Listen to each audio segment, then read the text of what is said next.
Recentemente, o Paulo Figueiredo, que é um jornalista, né, deu uma opinião controversa aí, que pra mim não é controversa, pra vocês com certeza também não é, mas que nossa a própria direita achou um absurdo, né, onde ele diz que as mulheres votam mal. Bom, mas isso não é nem a opinião dele, isso é um fato, né? Inclusive, nas lives dele, ele botou na descrição todas as fontes de onde ele pegou esses dados, que é um dado. É um dado que a maioria das mulheres, que se só as mulheres votassem nos Estados Unidos, todos os presidentes, exceto dois, seriam de esquerda, seriam democratas, né, seriam de extrema esquerda. E uma das únicas exceções é o Ronald Reagan no segundo mandato, né, em que de fato todo mundo votou nele. Bom, e no Brasil a mesma coisa. Nesse século, se só as mulheres votassem, todos os presidentes seriam de esquerda, né? O Lula seguiria sendo eleito, o Bolsonaro não seria eleito em 2022, em 2018 seria o Haddad, né? E em 2022 não seria essa margem apertada que a gente viu, né, de Bolsonaro contra Lula. Seria, na realidade, uma vitória avassaladora do Lula, se só as mulheres votassem. Então, quer dizer, que votam mal já é sabido, gente. Não é nenhuma invenção da cabeça de ninguém, é fato, né? E por que a maioria das mulheres votam na esquerda? Por que a maioria das mulheres votam mal? Por conta do feminismo. E, inclusive, a Michelle Bolsonaro, a Damares Alves, né, elas têm essas ideias feministas. Quer dizer, falta... E o próprio Flávio Bolsonaro, ele não tem a noção de onde é que vem esses movimentos feministas, né? O movimento feminista, ele nasce com base no movimento socialista, ponto final, né? O Gramsci, quando ele foi preso, o Gramsci era um socialista italiano que foi preso por Mussolini.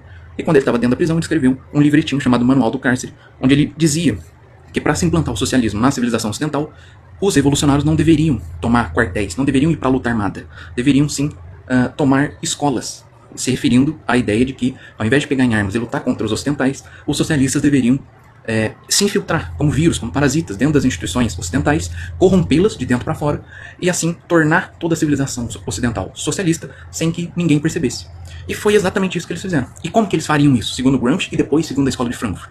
Bom, para o socialismo ser implementado dessa forma, a gente vai ter que criar divisões na sociedade. Então, tanto Gramsci quanto a Escola de Frankfurt concordavam com tudo de Marx. Só discordavam de uma coisa, essa ideia de que só existia uma luta entre as classes, entre o operário entre o operário e o patrão. Eles diziam que não. Além dessa luta, existem várias outras lutas em todas as diferenças das pessoas. E aí eles começaram a desenvolver essa doutrina de colocar branco contra negro, de colocar mulher contra homem, de colocar o nordestino contra o sulista, o europeu contra o latino-americano, né? O latino-americano contra o norte-americano, e todas as diferenças, ao invés de serem unidas, né, numa civilização unida, etc., começou a ser explorado como ponto de opressor e oprimido. E assim se nasce o feminismo, que nada mais é que o socialismo aplicado a essa diferença entre uma pessoa ser mulher e outra pessoa ser homem, né? Na realidade, todo mundo é igual perante a lei, independente da cor, da raça e tal. Mas para os socialistas, e para essa vertente socialista que é o feminismo, eles têm que usar a mulher como a oprimida, para que haja um opressor, nesse caso o homem, né? A mesma lógica do patrão versus operário.